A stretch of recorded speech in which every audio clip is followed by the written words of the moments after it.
Coming up on Mountain News this morning, answers begin to appear as the search continues for victims of the plane crash near Washington, D.C.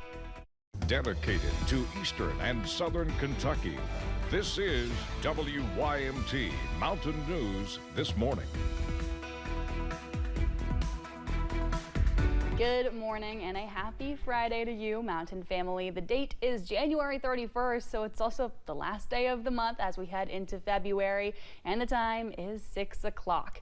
It's also time to check on in with meteorologist Eric Dean for a look at the forecast. And Eric, I know we've been talking about the rain that has come into our circle here for the past two-ish days, but do we have any chances to look forward to some sunshine this weekend and really enjoy that? Yes, we do. We'll talk about that coming up in the next check of weather. But first, we do have to address the rain pushing across eastern Kentucky. Current time is now 6 o'clock on the dot. Here's a look at live pinpoint Doppler radar, and you can see everybody in the WYMT viewing area is seeing some rain, heavy rain, over towards portions of Magoffin County, a little bit of Floyd County, Knott County, as well as portions of Perry County. Now, with that in mind, a flood watch has been issued for Lawrence, Wayne County, West Virginia, Mingo, Logan, and Buchanan County. This goes into effect until 8 o'clock this evening. And right now we're seeing temperatures in the 40s and 50s, a mild start for January standards across the area. 50 in Hazard, 53 in London, 55. The Double Nichols in Somerset, Monticello just changed over to 57 degrees.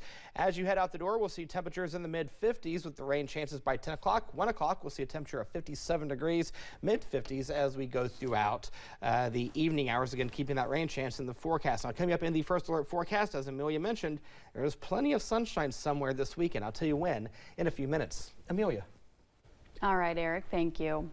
This morning, the search for victims and answers continues in the wake of the collision between an American Airlines regional jet and military helicopter near the nation's capital. All 67 people involved are presumed dead, according to officials on the ground. CBS News' Natalie Brand has more from Arlington, Virginia. Dive recovery efforts are expected to resume today in the Potomac River for the victims of Wednesday night's tragic mid-air collision between an American Airlines jet and an Army Black Hawk helicopter. Investigators are also combing through the site collecting evidence. The National Transportation Safety Board says it's analyzing the plane's two black boxes, vital pieces in their search for answers. We want to make sure we get it right. We take our time. We involve a lot of people, a lot of parties. That's the best way to make sure that we don't let tragedies like this happen again. At the time of the crash, both aircraft were flying at about 400 feet. Military helicopters are supposed to stay below 200 feet. Sources also tell CBS News that just one air traffic control worker was managing helicopter traffic and some planes taking off and landing when the collision happened, a task that's usually handled by two different people at that time of day. As part of any investigation, we look at the human, the machine, and the environment. This was the first major commercial plane crash in the United States in around 16 years. Among those killed, young figure skaters, their parents, and coaches returning from a competition and training camp. I couldn't believe it at first, but after reality sets in, it's tragic. Memorials of flowers placed in their honor at ice rinks in Northern Virginia and Boston. Natalie Brand, CBS News, Arlington, Virginia. NTSB officials tell CBS News they are expected to release a preliminary report on the crash in 30 days. They say the report will lay out some of their findings over the next few weeks, but it's not likely to have a probable cause of the incident. Last night's incident was the deadliest U.S. air disaster in nearly 25 years. Since September 11, 2001, more than 500 people were killed in incidents involving passenger aircraft.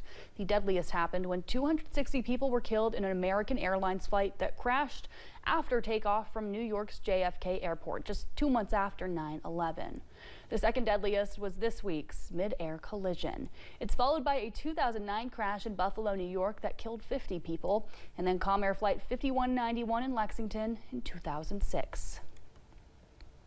Kentuckians are mourning those who died in the plane crash in their own way.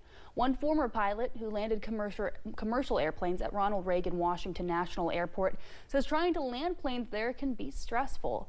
Dennis Sinnett is the chair of the aviation school at Eastern Kentucky University.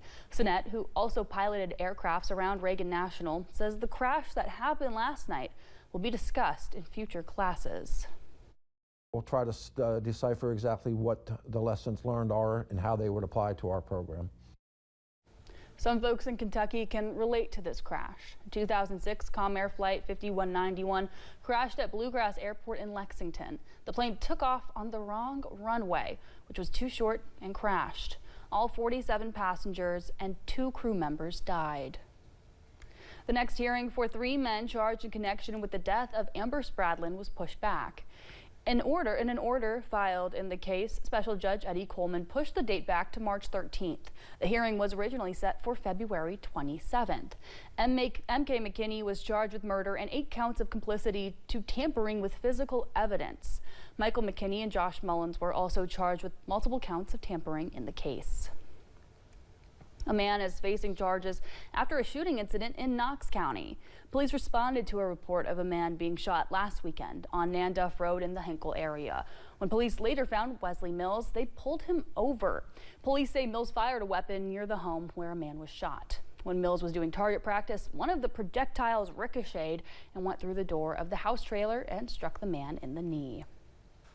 In Wayne County, 2 minors are facing charges for their role in windows being shot out of a tractor.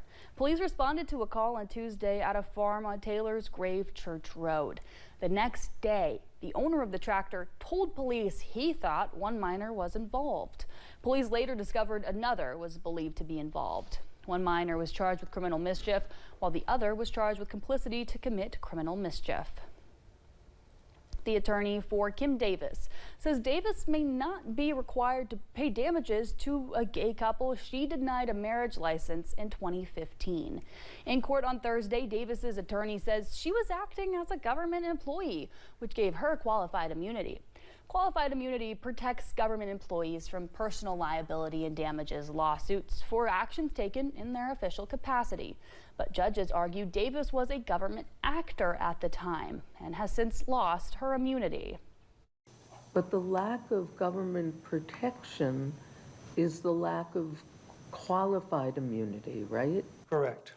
People are still government actors. They are coming after Kim Davis outside of her governmental ability. Otherwise, they would be precluded by the government immunity from the damages that they seek.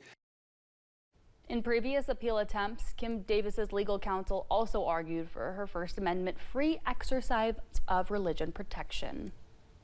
Folks in Whitley County stepped up after many people were without water for days following a line break. Businesses, individuals, and even inmates from the county jail came together to deliver anything from bottled water for drinking to water for flushing toilets. The line break was announced Monday, and Wednesday afternoon, the Water District says the source was found. They say the water should now be restored to the entire county.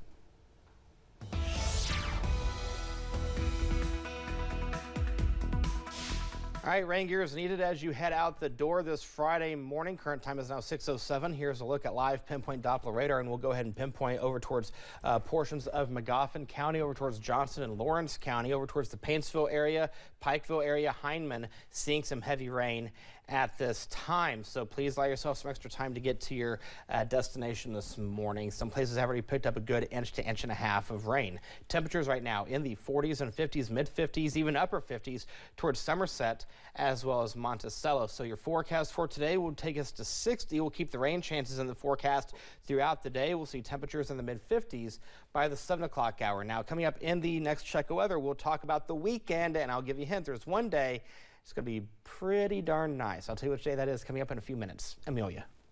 All right, thank you, Eric. With heavy rainfall in the forecast for parts of Kentucky, roads could become hazardous in the coming days.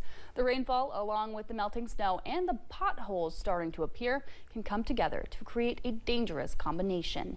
Being cautious and slowing down is key in avoiding trouble. Officials say it can take as little as 1/10 of an inch of water to cause hydroplaning. The condition of your tires can play a factor in that as well. So make sure that you have adequate pressure and adequate tread on those tires before you head out in this kind of weather. Of course, that's good advice all year round, but especially important when we have weather conditions like those that are forecast. Weaver Hawkins says with temperature swings, tire pressure could fluctuate a bit. Other things to consider are making sure your wipers work and having your lights on when you are using those wipers.